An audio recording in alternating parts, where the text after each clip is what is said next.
Where is Satta, though? Oh, good. Okay. This year, we have invited 3 different people to speak about their spiritual journeys. First, Lizzie is going to go. You can look up their pictures and everything in your blue little handy-dandy booklet. Let's see what page we're on.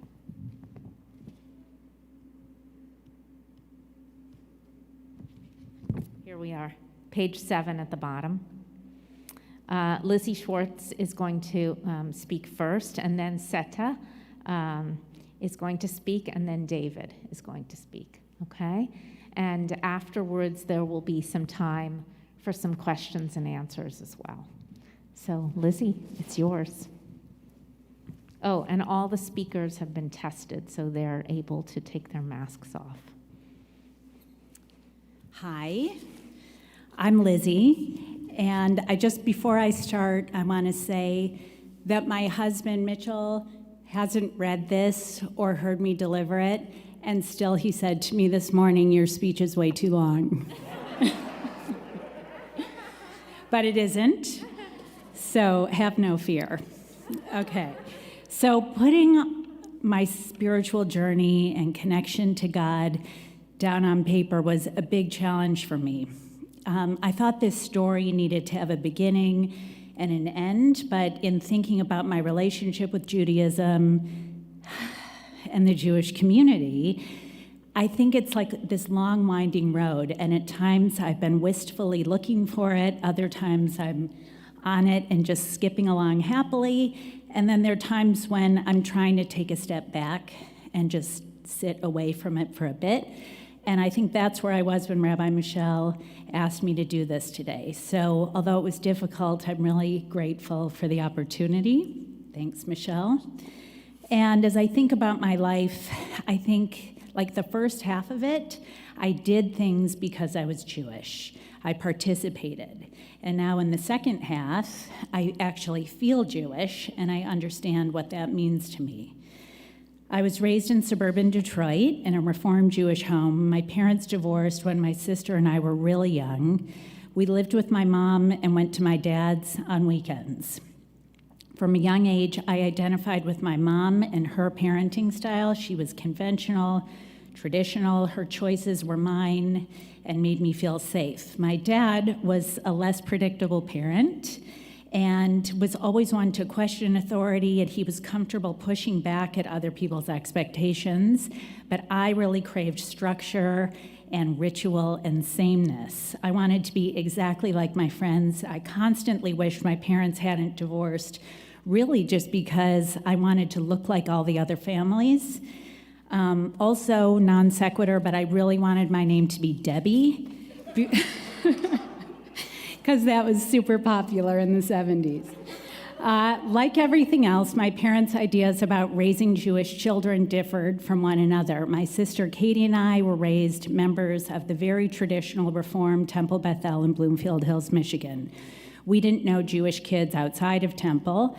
We were the only Jewish kids in our public elementary school. So going to Temple and Sunday school was an activity that took me outside of my normal life. It was something I had to do because we were Jewish. It was like my mom signed me up for some elective that I didn't really even want to take, and it just didn't intersect anywhere with the things I cared about in my life. Even though I went to Sunday school all the way through my confirmation in 10th grade, I now see looking back that I had no actual understanding or interest in the story of the Jewish people, no connection to the prayers or even the melodies. I never even stopped to ask why I was at Temple or what I should be learning. And making matters considerably worse, attending Sunday school meant that I had to miss Casey Kasem's weekly top 40 each Sunday. That was awful. I also dreaded the Jewish holidays. Sitting through services never felt authentic. I didn't know Hebrew, had no familiarity with the pulse of the service. Holiday dinners like Rosh Hashanah and Passover were a drag because first we had to eat at my mom's and then we had to go to my dad's. We were just like leaving early or arriving late, and there was just tension surrounding all of it. My dad was a member of the Birmingham Temple. Founded by the incredibly intelligent, highly regarded Sherman Wine, the Birmingham Temple was humanistic, placing emphasis and value on Jewish history and culture, but not religion per se, i.e. no God, and the Torah was there for literature, not for gospel. And the whole idea of this temple gave me anxiety. With adult perspective, I see that the Birmingham Temple allowed my dad to be authentic while still paying homage to his family, our history, the things he cared about, and I'm proud that he made that choice. It's not even sad.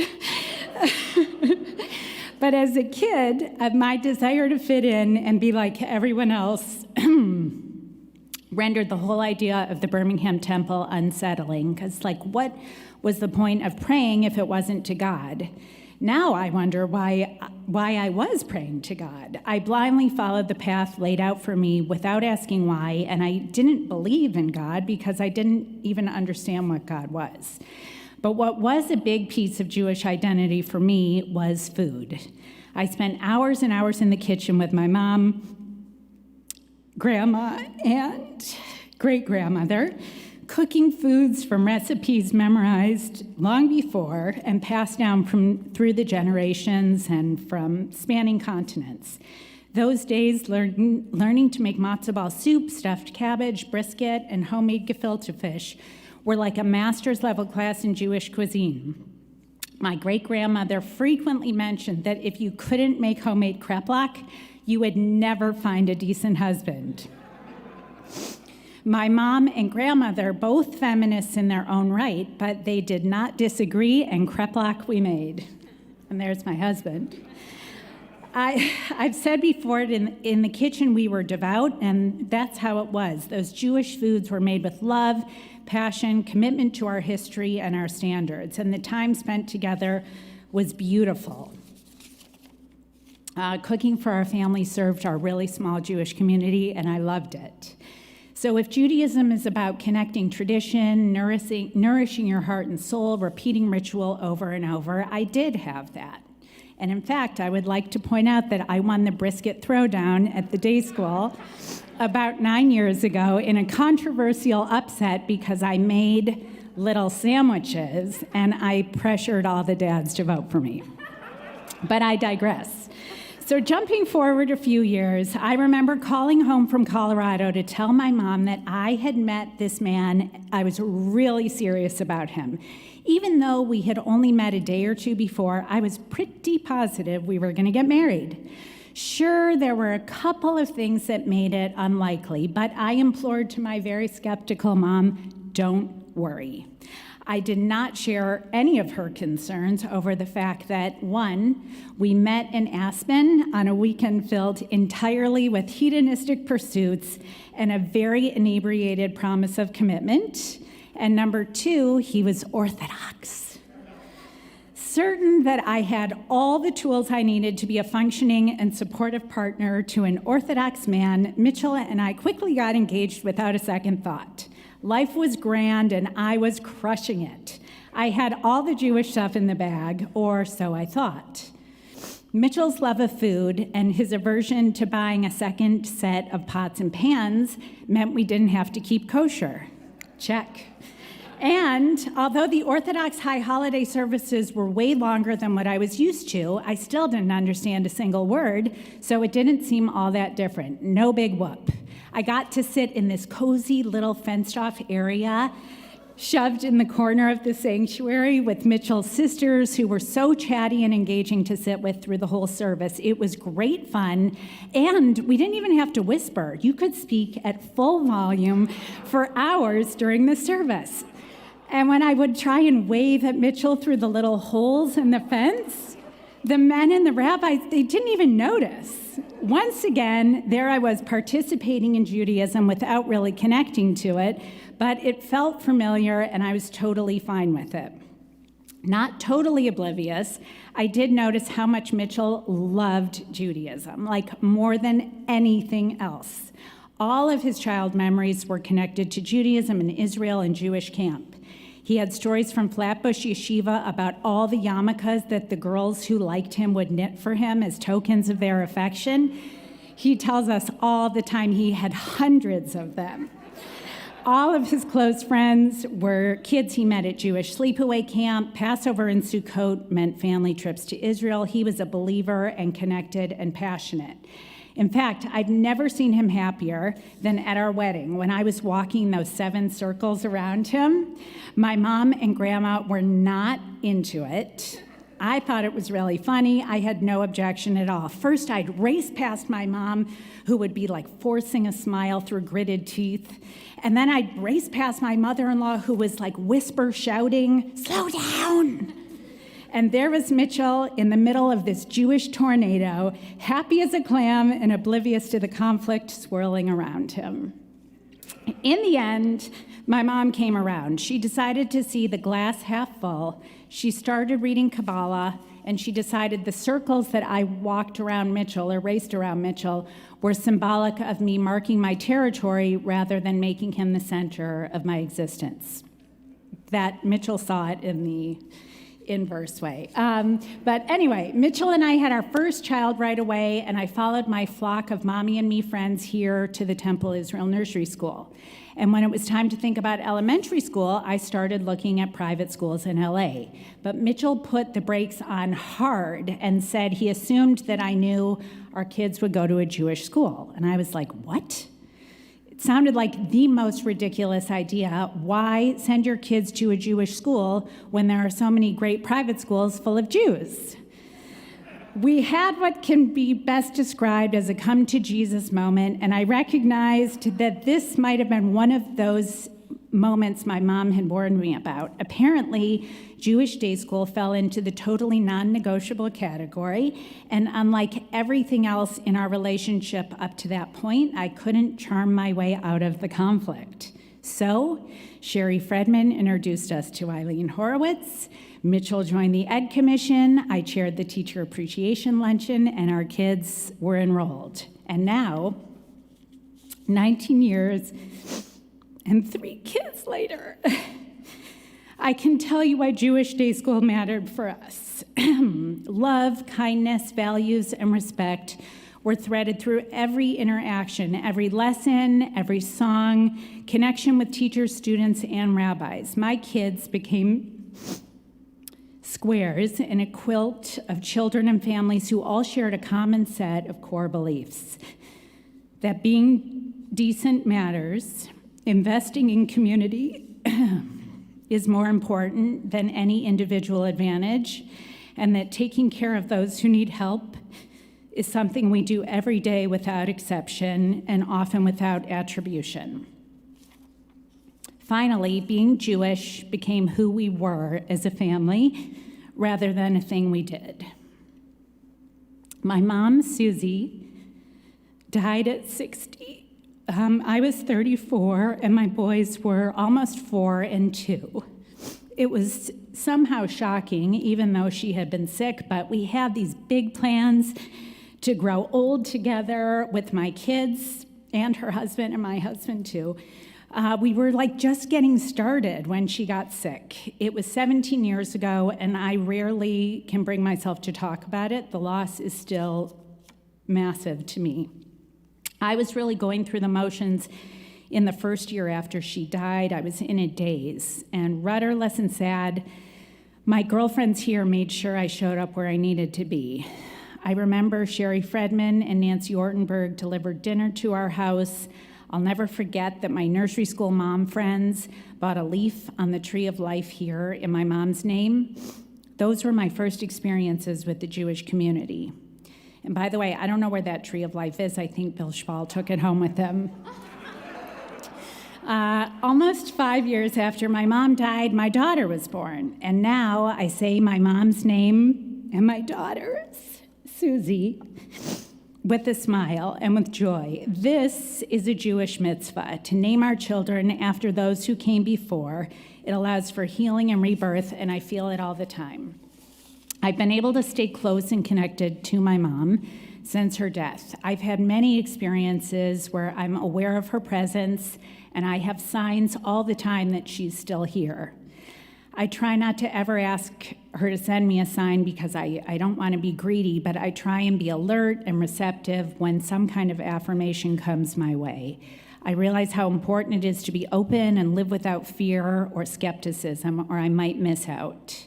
I could share examples with you, but I think that I won't. I don't want to try and convince anyone that what I experience is real.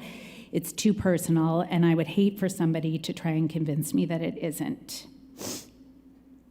If I ever had doubts about God or a lack of understanding of neshama, our souls and our spirit, I do not any longer. Partially born from necessity and partially because I am receptive, I now have faith.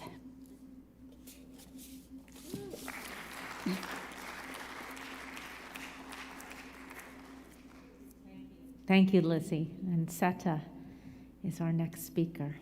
Wow, thank you so much.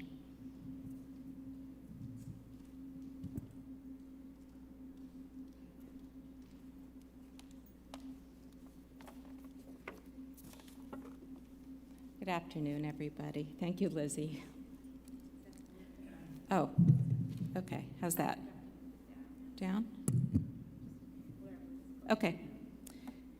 So I grew up going to church on a regular basis, the Armenian Apostolic Church, similar in ritual to the Greek Orthodox Church. It was an ornate sanctuary with clouds painted on the domed ceiling. The arcane words of the service in Old Armenian would waft around me, joined by the swirling incense and floating notes of the chanted liturgy. I looked forward to the sermons, but felt disconnected from the prayers in an archaic tongue. For me, it was a contemplative, meditative space, often for daydreaming, not necessarily a place I felt God. Then my dad died. That was probably the first time I actually felt there was a God. Sure, I had been taught about God, but not sure I had ever really felt God. Well, when my dad died, the feeling was pretty unmistakable. He was going to be with God. Even though he was no longer with us, I felt he was in God's care, and that was comforting. I would go on to attend my mother's Episcopal church with her, where God always felt at arm's length, separate, impersonal. Then later, as a young adult, I discovered Agape. The trans-denominational services were loving and all-encompassing. It was where I began to develop a more spiritual and metaphysical connection to the universe. I remember Reverend Michael Beckwith leading the services one Sunday. He was talking about praying, or rather talking to God. What he said struck me as so profound, it's remained with me to this day. He opened his sermon saying, "God, it's Michael," making the case that God knows what's in our hearts. So merely to say, "God, it's me," that God gets the message and knows what we're trying to communicate in our prayers. Of course, he was much more eloquent about it and didn't presume that our prayers should end there. But it shook up what I had been taught about God and prayer. That's when I started developing a more personal relationship with God, talking with God. Then I met Marvin. Born in Brooklyn, raised modern, more Orthodox and conservative, seemingly an irreconcilable world apart from an Armenian girl raised in Glendale. Definitely not a match on paper, but the attraction was too strong to let go. There were many sleepless nights lying awake, not knowing how we would bridge the chasm. I have to give credit to the Interfaith Marriage Workshop at the UJ, where we, along with 5 other interfaith couples contemplating a life together, would begin the exploration of what our lives, family, children together might actually look like.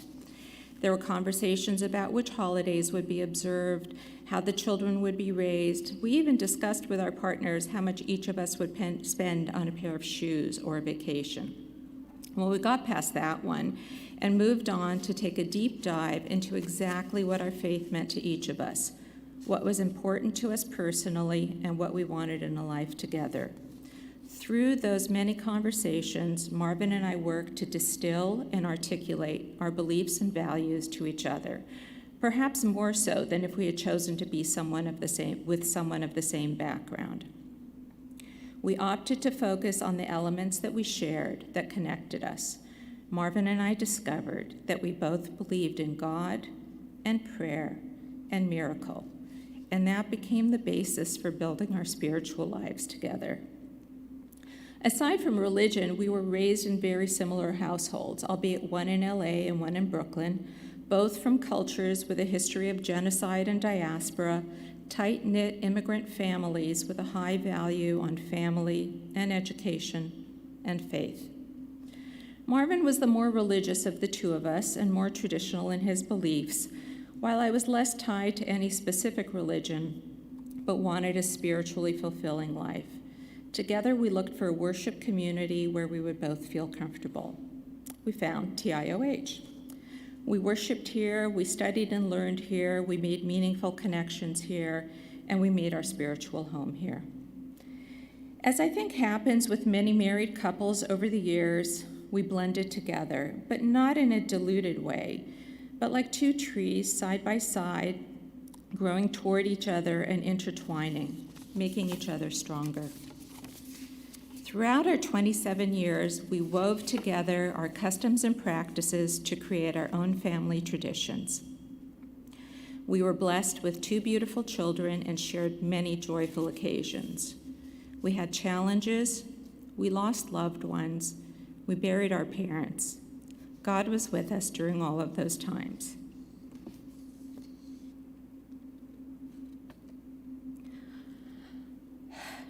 Some of you may know that Marvin was diagnosed with terminal brain cancer and passed away at the beginning of the pandemic. The last year of his life was another important time in our relationship with God. In fact, when I think about it, God was very present at the beginning of our lives together and also very present at the end of our lives together. We had many conversations with God during this time. Marvin wrestled, always someone who wanted to take in all of life's experiences.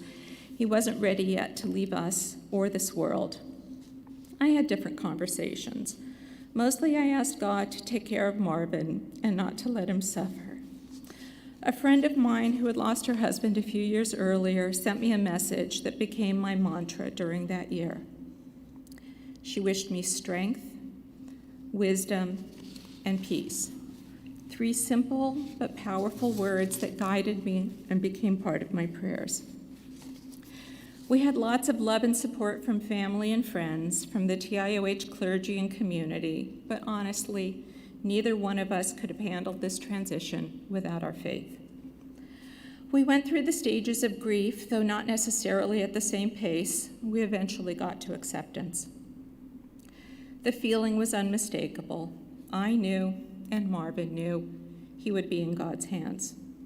That's what gave me comfort and peace and allowed me to move through those difficult days and all of the days since.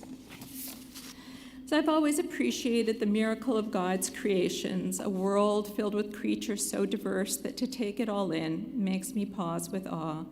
A trumpet-shaped flower that can only be pollinated by one species of a bird with a long, narrow beak. As a mother, to experience a living being growing inside me, to form a heart and lungs, fingers and toes, and to give birth to a fully formed baby ready to kick and scream its way into the world is nothing short of a miracle. But the times in my life when I felt the presence of God most intensely has been during times of loss, initially with the loss of my father and also when my mom died. God has been by my side as I've experienced other personal losses, and most recently, God was very present in my life during Marvin's illness and death. I think that's because God is letting me know she's there for the handoff. And I can't deny being brokenhearted, but I'm comforted by the feeling that all the loved ones I've had the responsibility and privilege to care for are now in God's care.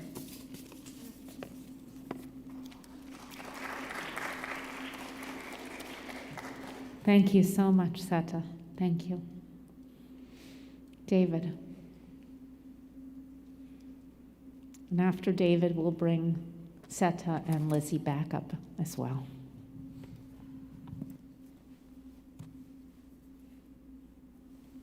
Is this your mask, Satta?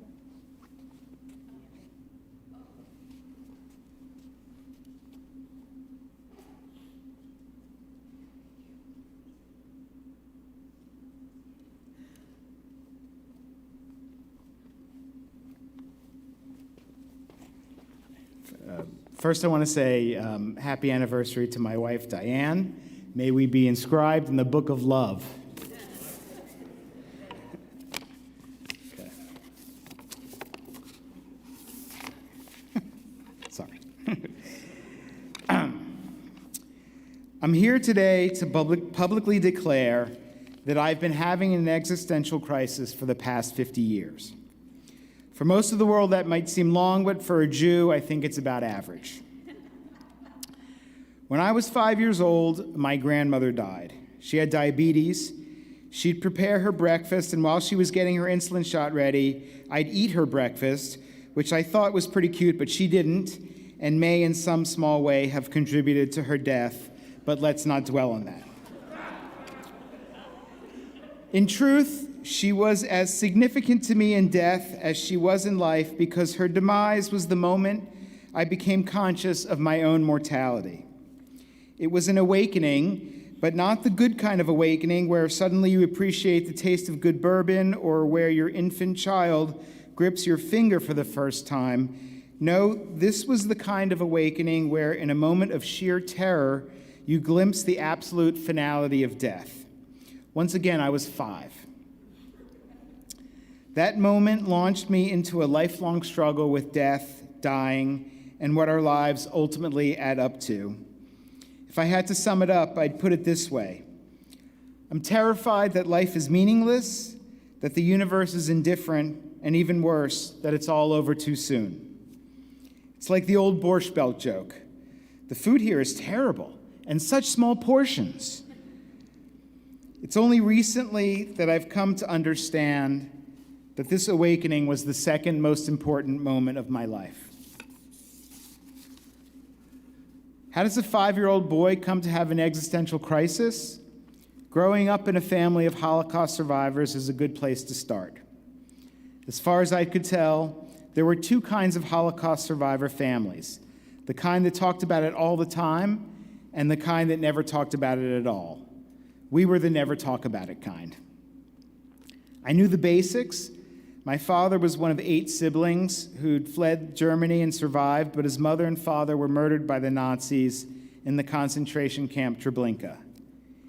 He almost never talked about them except in the most general terms, so I invented a relationship with them just for me. Each night before falling asleep, I would march with my grandparents on the road to the gas chambers. Why were we marching? Who knows? I'm a little kid, but the image played over and over in my mind, a film loop, like a trailer to a movie you're too terrified to see. Without knowing them and without knowing my father's feelings about them, I would intuit their fear. As an adult, I understand that I was just trying to process their horrific fate, but as a kid, it was just a lot of time spent marching to my death. In my little world, death seemed to be everywhere and God nowhere. When I was 6, my oldest sister gave birth to a baby with Down syndrome. His name was Jonathan, and he died less than a year later. Everyone in my family was devastated, but we didn't talk about it. At least no one talked about it to me. I remember them sitting Shiva, being told that this would go on for 7 days, which, by the way, was a full 2 days longer than any vacation we'd ever taken. I know these rituals are important in Judaism. They help with grief, but that's mostly true for adults. For kids, it's a lot of sitting on stools, ripping your clothes, and strangers bringing you Danish. So now, at night before falling asleep, I was marching to the gas chambers with my grandparents and my infant nephew in my arms, with a bunch of people with ripped clothes sitting on stools watching us. It was terrifying. Thank God I like Danish. And like I said, I don't remember anyone ever talking about God, at least not any conception of God that had meaning to me. Of course, there were the children's stories my father occasionally told me, the bearded old man in heaven watching over the world stories, but I could tell that he didn't believe them. How could he after what he'd been through? I grew up in the conservative movement, but I went to an Orthodox Jewish day school. The God I learned about there was even harder to relate to, a God of rules and harsh punishment if you broke them. Half the teachers at my schools were Holocaust survivors, and the other half were Israeli army veterans. I could have used a passionate God full of love or something, but what I got was a powerful 1-2 punch of kill or be killed. And my conservative synagogue wasn't much help either, especially on the high holidays, with its relentless focus on who shall live and who shall die. I would sit there and inventory the sins I'd committed over the course of the year, wondering if they rose to the level of a death sentence. The sins themselves were pretty tame, but the service didn't exactly come with a conversion chart. I had no idea what a few unclean thoughts plus some minor gluttony added up to, but my mind usually went to the worst case scenario. My Christian friends had a ho-ho-hoing Santa Claus with magical reindeer, putting them on a naughty list if they did something bad. And I was sitting in shul, getting inscribed in the book of death by the one whose name you shall not speak. No wonder I wrote a Christmas movie the first chance I got. Even the few Jewish cultural reference points I had growing up were focused on death. There was an ABC miniseries on the Holocaust, and one on the Warsaw Ghetto Uprising, and another one on Satta, and I think James Woods was in all three of them. But the cult of death and martyrdom seemed never ending to me, so I did what any normal kid, now young adult, would do. I ran away. From Judaism, yes, but mostly from this conception of God that did nothing to alleviate my anxieties. My parents called it my rebellion against religion, but it wasn't. A rebellion implies a rejection of authority, but my rebellion was a desperate search for authority in a world that I feared had none. Initially, I moved to Israel because there you could be Jewish, and it didn't have to have anything to do with God. But as much as I loved the country, I never found the answers I was looking for there. I ended up back in the U.S. in graduate school studying Chinese history, partly because that was about as far away as I could get from the world of my parents and the Holocaust. They weren't happy, but at least I was going to become a professor, a serious job in their estimation. Then I decided to move to Hollywood and become a screenwriter, and if you ever really wanted to see them lose their shit, that was the way.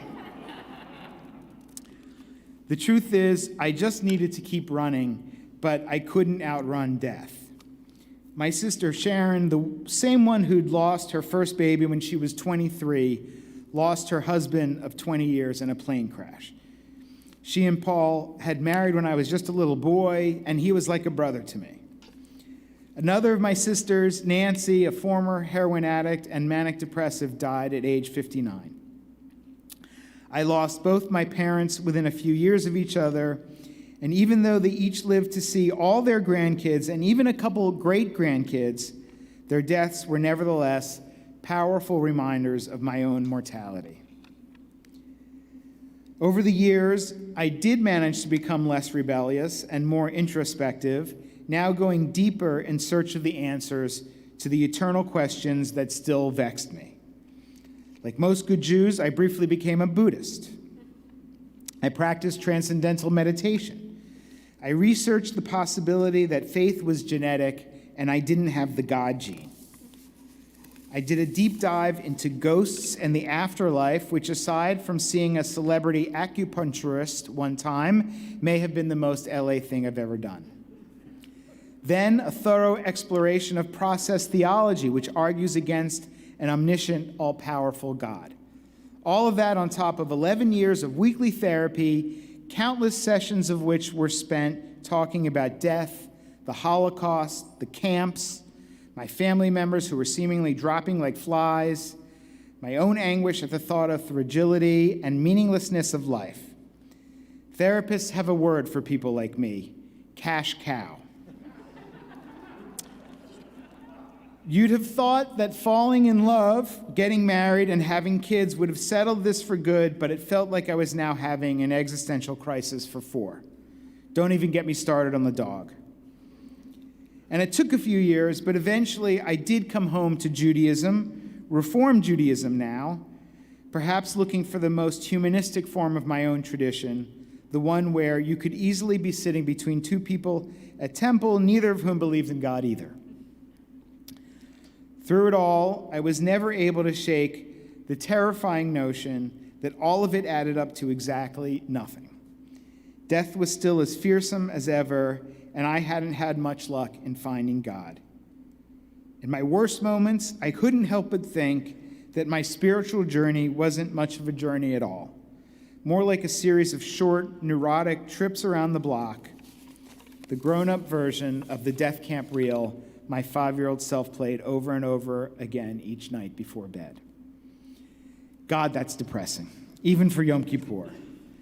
Seriously, this has been like 6 pages of death. Everyone's hungry, so let me cut to the third act. There were other moments too, lots of them. Moments of wonderment and hope. I always had great friends, but having deep love in my life was a big deal. And if you've ever watched a Will Ferrell movie with me, you know I don't hold back on the laughs. In addition to being a neurotic mess, I've always been a celebrator of life. I experience joy as strongly as I experience anxiety. In fact, it often feels like they're both inside of me, constantly duking it out. So now, deep into my 50s, I'm able to more clearly see that my existential crisis has also been a pretty robust 50-year conversation with myself about the existence of God, with death being the argument against and joy being the argument for. If you listen to Death Guy, losing my grandmother was the beginning of a 50-year search for a God who was never going to show up. But if you listen to Joy Guy, God was there all along, willfully suppressing a giggle at my histrionics. 50 years is a long time for any conversation to go on without a resolution, but I don't think I'm alone in this. I may have this conversation until the day I die, but the older I get, the more it feels like at least it's a fair fight. And that's why my grandmother's death when I was 5 years old was only the second most important moment of my life. The most important, this one right now. And every moment before or since, every meal with my kids, every sunset with Diane, every walk with my dog, every laugh with my friends, and yes, every moment of abject terror, all of it. Because what I've come to know is that just being alive is the blessing itself. If it wasn't, why would I care so much about dying? My whole life, I've been searching for the answers to the biggest questions, but more and more, I'm inclined to listen to that little voice inside of me, the one that says, yeah, death is scary, life is scary, but it's going to be okay. You're going to be okay. Have a Danish, but maybe just one. Who knows? That little voice may even be the voice of God. Wow. Yeshua. Beautiful. Satta, Lizzie, David, stay up here. Wow, thank you.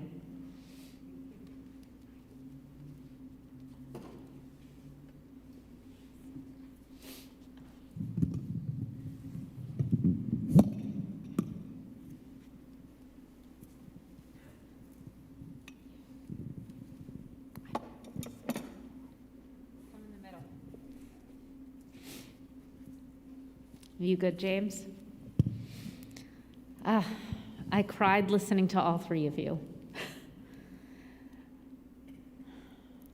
I'm going to start with 2 questions and then open it up to the community. First of all, thank you. Thank you for opening your hearts and souls and for your honesty and rawness. I noticed that with all 3 of you, you really didn't have anyone to talk to about your existential questions, about who is God, what is God, does God even exist?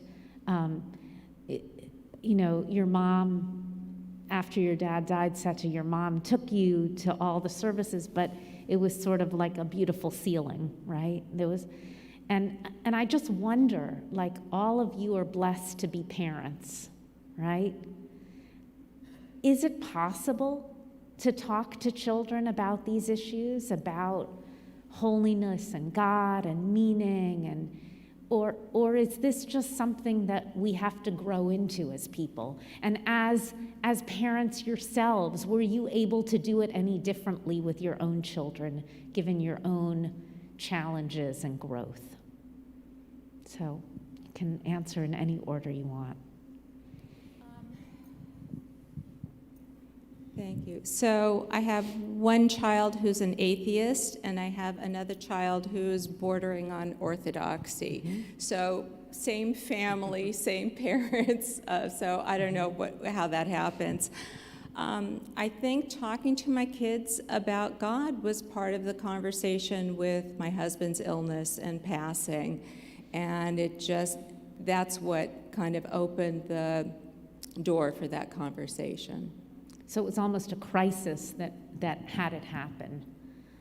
Yeah, and to continue with the theme of death, I mean, that's really, for me, it was when I started feeling God, it was when my father died. So I think there's something about death that elicits that conversation. Pushes the envelope, yeah. Yeah, one of my sons is here, so he can probably attest to the fact that I almost never talk about anything like this with him, and I'm sure he's very happy about that. So, it's interesting. I was surrounded by religious people my whole life, schools and obviously in temple and family members, and we never talked about God. So. I think they probably do it better now. But the fact that you sort of had that angst, you were, playing the death marches with your nephew and with your grandparents, and you just had no one to talk to about that. When you then became a parent, it sounds like you didn't choose differently. It sounds like you continued to not talk about things. Yeah, I think that's probably true. And I mean, I'm not scarred in the same way I think that my father was, who was quite clearly experiencing post-traumatic stress disorder, and I mean he fled Germany when he was 16 years old. So no, I don't. I only have second generation PTSD, which is it's much more pleasant, but that's probably one of the costs.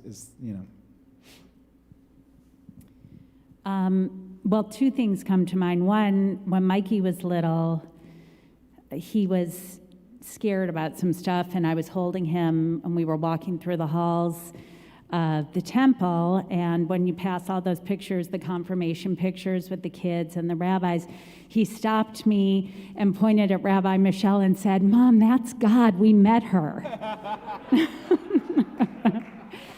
But I think, I don't know, I don't talk to my kids about this stuff at all. One goes to Southern Methodist University and is not interested right now in this kind of conversation, although I bet he'll watch. But I think my kids see how much joy Judaism brings Mitchell. And I think, I remember Julie Hermelin once said her parents didn't want the kids to think that being Jewish was just about the Holocaust, and so they made everything a big celebration. And I think that's what Mitchell does. I think I haven't ever taught my kids anything about Judaism, but they either believe in God or they don't, but they feel the joy of being Jewish. I would say you're underestimating yourself, Lizzie, that you also model as well. I might model, but I don't tell them anything about it, I don't think. It's interesting. I ask that question as an educator, too, because I sit here and I wonder, listening to your stories, how can we do better with the next generation? How can we talk about these issues and share our struggles and our angst and our wonder and our excitement and beauty and all of that when it comes to God and holiness. And that's sort of where my question was coming from. I'm going to open it up and then I'll close later. Yes. Keep your masks on, everyone. Thanks. Satta, this is for you. I remember Marvin in Torah study insisting that he wasn't spiritual, that he was a lawyer, he was logical, analytical, and he struggled with some of the concepts in Torah study. And then he'd make comments about what we were studying, and we looked at each other, and the running joke was Marvin was perhaps one of the most spiritual people in men's Torah study. So if the acorn doesn't fall from the tree, your son, who's an atheist, boy, does he have a surprise coming. Questions for our three panelists. Steve, did you? Oh, okay. So, question, Lizzie, I don't know if I ever knew the story. How did you, find your way with Mitchell growing up Orthodox to TIOH? And how did you get Mitchell comfortable with TIOH? Well, thank you, Josh. Excellent question. We were invited to Randy Hoder's adult B'nai Mitzvah when Zach was 1. And I remember we sat back there. We weren't members. We were just, friends with the Wartzmans. And it was amazing. Zach was running around. It wasn't like the temple where I grew up, where you had to be really fancy and wear all your jewelry at once and be super quiet. It was a real celebration and really fun. And I think that was the first awareness we both had about Temple Israel. So for me, that it was Reform and there was a nursery school that my friends wanted to send their kids to, that was the hook for me. But for Mitchell, it was how political John Rosov was. And I think that, Temple Israel wasn't, he did not go looking for a Reform congregation. And I think part of him really loves, we belong to 4 Orthodox shuls and Temple Israel. So he loves that. But I don't know, this had something that made us both really happy. Yes. I'm Orrin Weissman. I'm David's son. I have a question for my dad. You have to ask this now? You're going to see me later. I know. So this is one of my first time. I've probably heard this story before of you growing up and your grandmother, but my question is, when I was growing up and your mom and your dad died and your sister, how were you so joyful around me? How did you hide it? Or did you hide it? Or how were you so joyful? Because you were the best dad. You're so sweet to say that. And thank you for I don't think I hid anything from you. I mean, this is like I said, it's an interior conversation, and it's not something that I share, or, I mean, it's I think, I don't know how we always get back to Josh Hoffheimer, but in the courtyard, you were talking about the big crowd, the anonymity of being in a big crowd. So I was able to talk about this in front of a lot of people, but I struggle to talk about it in front of 1 or 2 people, and I think maybe that could be true of a lot of people. It's very intimate, and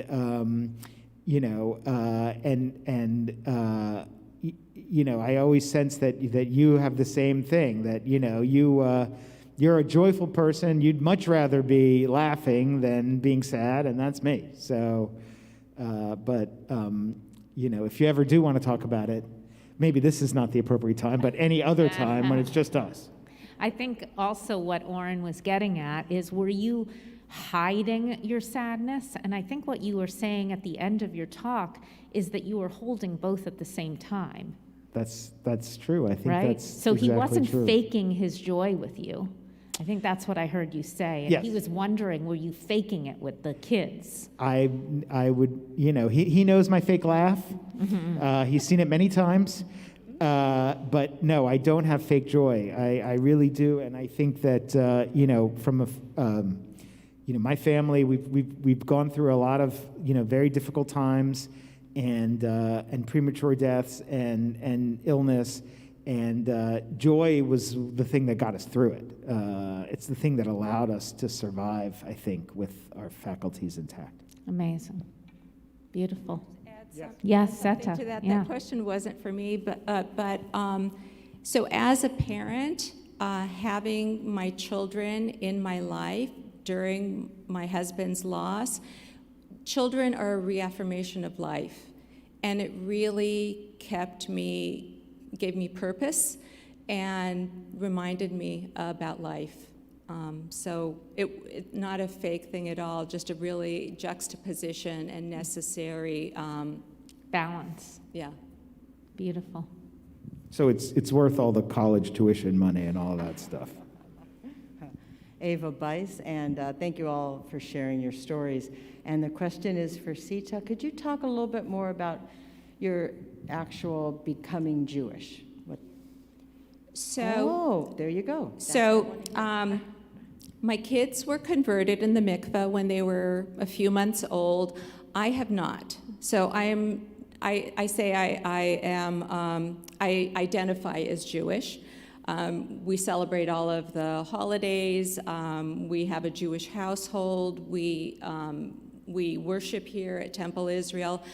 But for me, it's about the spirituality and the relationship with God, and it doesn't matter so much the context that I do that in.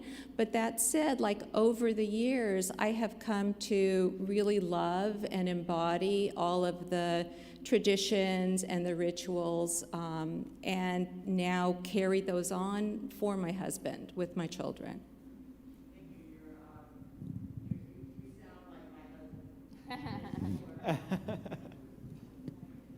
Other questions?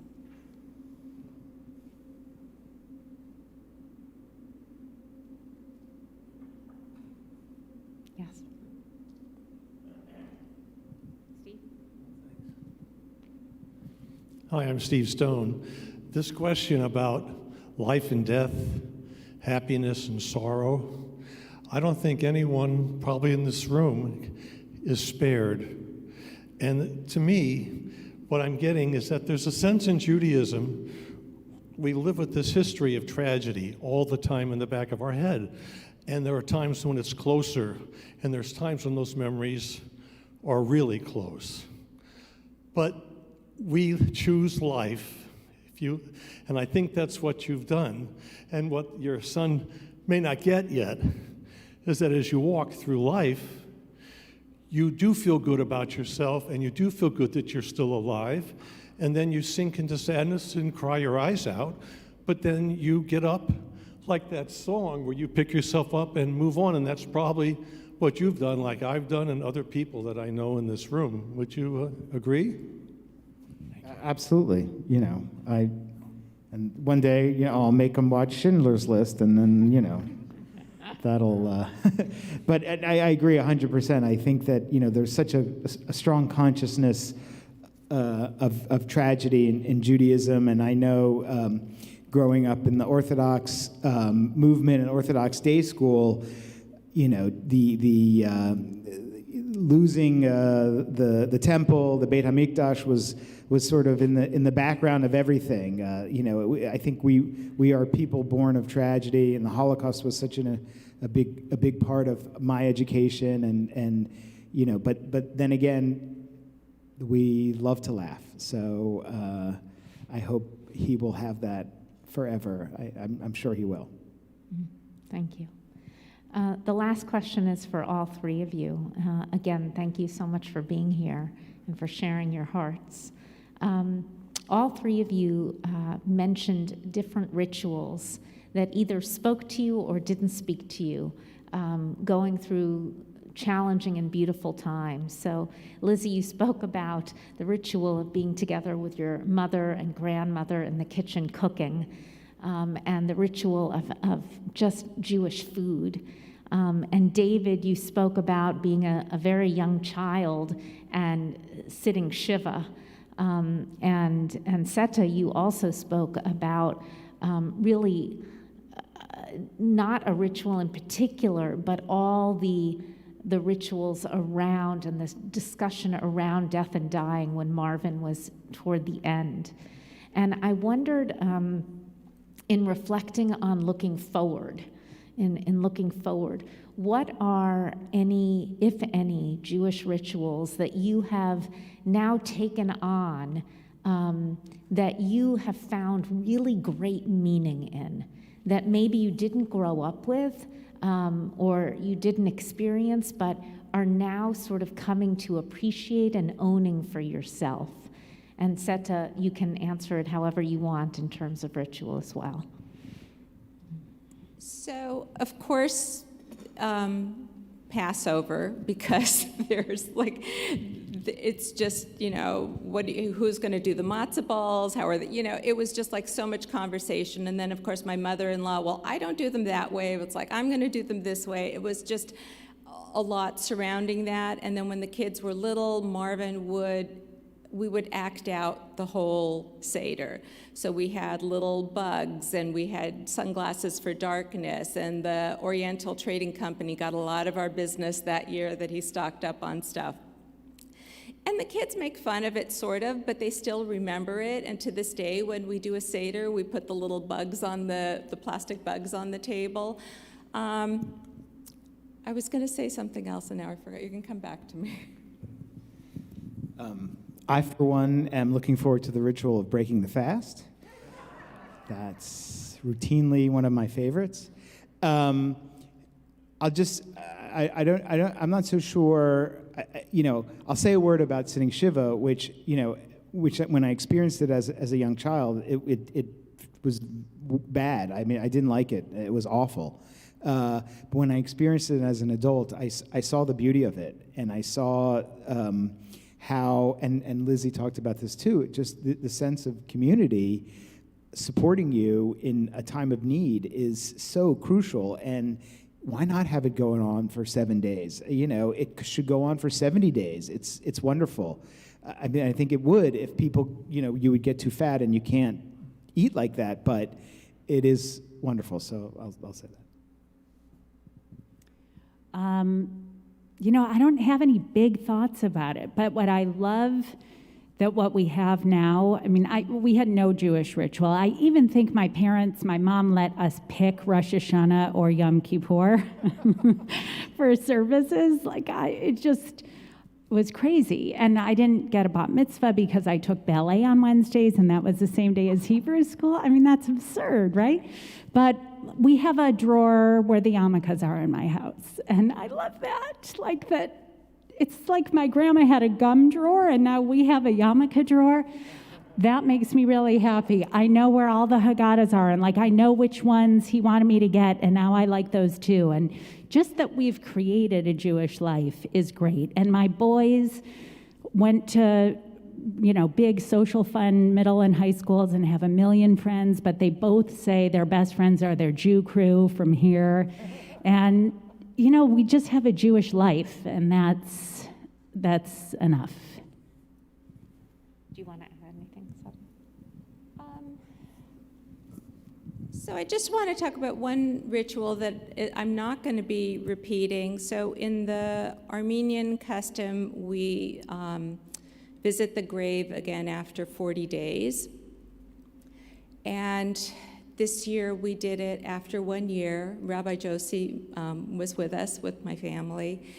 And I have to say that I really like that ritual of 1 year, because 40 days I was just still in a blur, in a haze. And 1 year was a good amount of time to have the reflection, the time to reflect. Yeah. Once again, thank you all of Satta, David, Lizzie for enriching our Yom Kippur afternoon. And they're here. You can walk up to them and introduce yourself. And our afternoon service is going to start in 15 minutes in this room. Again, Bishop William Barber will be speaking, and I really highly recommend that you stay for that. Thank you again. Gemar Chatima Tova to everyone.